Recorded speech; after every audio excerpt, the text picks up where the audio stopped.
Hello everyone. तो आज का आपका टॉपिक है फंक्शन ओवरलोडिंग।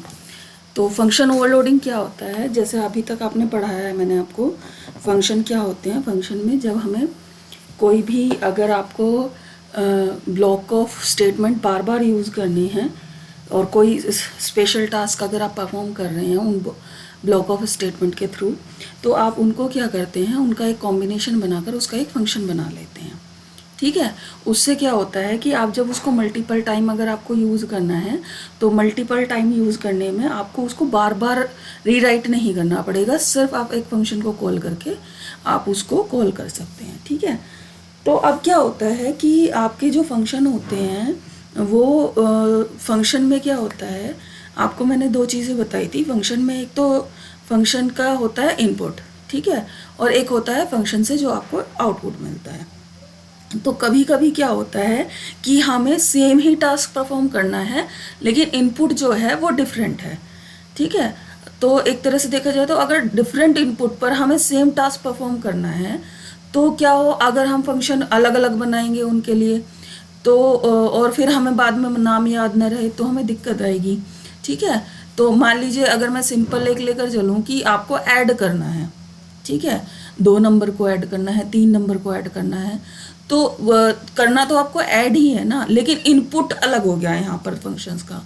तो जब इनपुट अलग होता है तो हम क्या करते हैं, फंक्शन को ओवरलोड कर लेते हैं। फंक्शन को सेम ही नाम को हम बार बार यूज़ कर लेंगे। बार बार यूज़ करने पर क्या होगा कि हमें है ना उसका अलग अलग नाम याद नहीं रखना पड़ता। ठीक है। तो सेम ही नाम को हम बार बार यूज़ करेंगे। अब आप ये कहोगे तो वो उसको कैसे पता चलेगा कंपाइलर को कि कौन सा फंक्शन हम कॉल कर रहे हैं। तो वो आपके इनपुट जो आप दोगे उसके बेसिस पर खुद से डिटरमाइन कर लेगा कंपाइलर कि आप कौन सा फंक्शन कॉल कर रहे हो। तो ठीक है, इसका आप एक प्रोग्राम के थ्रू आप इसको एक एग्जाम्पल लेकर देखते हैं। ठीक है। तो जैसे कि हमने यहाँ एक सिंपल प्रोग्राम बनाया है जिसमें हमने क्या किया, दो फंक्शन बनाए सेम नाम के, ऐड नाम से हमने 2 फंक्शन बनाए जिसमें हमने डेटा टाइप डिफरेंस रखी है इनपुट की।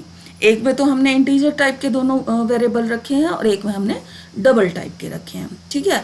दोनों में हमने वेरिएबल नेम भी सेम रखा, सब कुछ सेम रखा है। ठीक है। बाकी रिटर्न भी आप सेम कर रहे हो, सब कुछ सेम चल रहा है। ठीक है। अब कुछ बच्चों को कन्फ्यूज़न हो जाएगी कि यहाँ रिटर्न स्टेटमेंट लिखा, अगर हमारा रिटर्न जो है वॉइड होता है तो हम रिटर्न स्टेटमेंट ना भी लिखें तो भी हमें कोई इश्यू नहीं आता।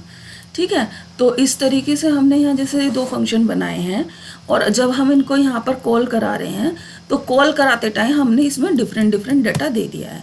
ठीक है। एक ऐड में हमने इंटीजर टाइप का दे दिया और एक ऐड में हमने डबल टाइप का दे दिया। तो ऑटोमेटिकली देखिए कंपाइलर यहाँ पर खुद से रिकॉग्नाइज कर रहा है कि आप कौन सा फंक्शन कॉल कर रहे हैं। ठीक है। तो अब हम इसको रन कराते हैं F11।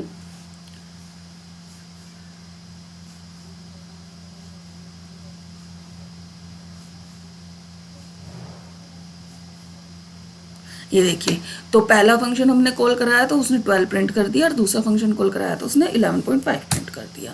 ठीक है। अब आप ये कहोगे कि ऐसे तो उसमें भी कर सकते थे, आप टेम्पलेट्स के थ्रू भी कर रहे थे। देखो टेम्पलेट्स पे हम डाटा टाइप बेस्ड हो जाते हैं, यहाँ पर हम एक काम और कर सकते हैं। देखो मैं ये कहती हूँ कि मैं एक और फंक्शन बना लेती हूँ यहाँ, उसमें हम केवल डाटा टाइप पर डिफ्रेंशिएट कर रहे थे। हम यहाँ नंबर ऑफ आर्ग्यूमेंट पर भी डिफ्रेंशिएट कर सकते हैं अपने फंक्शन को। ठीक है। जैसे मैंने 3 इंटीजर ले लेती हूँ, अगर मैंने 3 इंटीजर ले लिए। ठीक है। अब मैंने क्या किया, रिटर्न जो करा दिया a + b + c को हमने रिटर्न करा दिया। ठीक है। तो 3 आर्ग्यूमेंट यहाँ पर 3 लिए हैं, तो पहले तो यहाँ से पॉइंट वाले नंबर्स हटा देते हैं।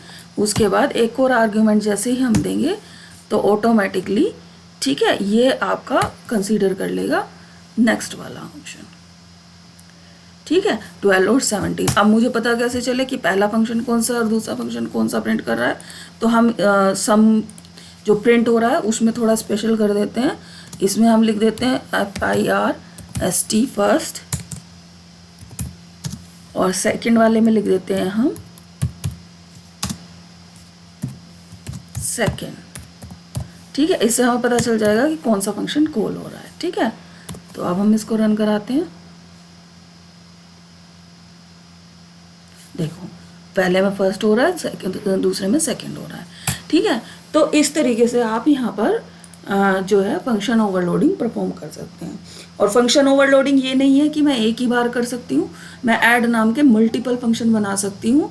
केवल मैं क्या करूँगी, आर्ग्यूमेंट लिस्ट डिफरेंट कर दूँ, ठीक है, या आर्ग्यूमेंट डाटा टाइप डिफरेंट कर दूँ, तो भी वो फंक्शन डिफरेंशिएट कर लेगा अपने आप से, ठीक है। तो इसको कहते हैं फंक्शन ओवरलोडिंग। फंक्शन ओवरलोडिंग एक बहुत क्रूशियल टॉपिक है आपका प्रोग्रामिंग का, ये आपको पता होना चाहिए, ये बहुत ज़रूरी होता है। आगे जाकर आप क्या करोगे कि जो कंपाइलर डिफाइंड फंक्शन होते हैं उनको भी आप ओवरलोड कर सकते हो।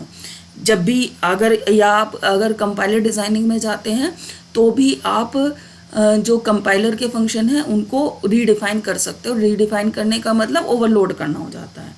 उसमें आप उसका बेसिक फंक्शन भी यूज़ कर सकते हो जो पहले से कंपाइलर ने दे रखा है, और वो फंक्शन भी यूज़ कर सकते हो जो आप बना रहे हो, ठीक है।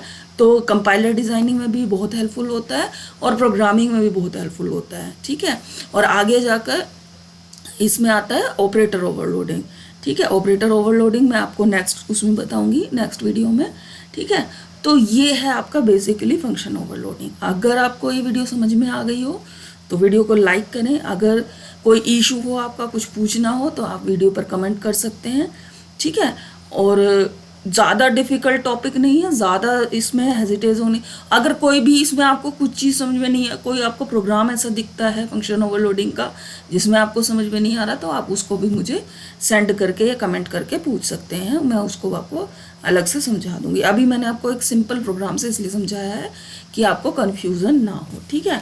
क्योंकि अलग अलग अगर आप प्लेटफॉर्म देखोगे तो वहाँ अलग अलग तरीके से फंक्शन ओवरलोडिंग समझाया जाता है, जिसमें काफ़ी कन्फ्यूज़न जनरेट हो जाती है। फंक्शन ओवरलोडिंग कुछ नहीं है। और हाँ, एक चीज़ और याद रखना, रिटर्न टाइप यहाँ मैटर नहीं करती, क्योंकि आप रिटर्न टाइप अगर डिफरेंट भी रख लोगे, मैं यहाँ इंट रख लूँ या फ्लोट रख लूँ, तो रिटर्न टाइप पर कभी भी फंक्शन डिफरेंशिएट नहीं कर पाएगा, कंपाइलर डिफरेंशिएट नहीं कर पाएगा। वो हमेशा आर्ग्यूमेंट टाइप पर या आर्ग्यूमेंट लिस्ट पर ही डिफरेंशिएट कर पाता है, ठीक है। क्योंकि जब कंपाइलर किसी भी फंक्शन को कॉल करता है, आप जैसे ही कॉल वाला वो आपका स्टेटमेंट रन कराएगा, तो उसको पता ही नहीं होता कि आप रिटर्न किस टाइम में करने वाले हैं। तो जब वो फंक्शन को ढूंढने जाएगा डेफिनेशन को, तो उसको पता ही नहीं कि रिटर्न टाइप क्या है, तो वो कैसे डिफाइन करेगा कि आप रिटर्न टाइप, अगर आप मैं यहाँ इंट रख दूँ और नीचे वाले में फ्लोट रख दूँ, तो वो नहीं पता कर पाएगा कि आप कौन सा फंक्शन कॉल करा रहे हैं, ठीक है।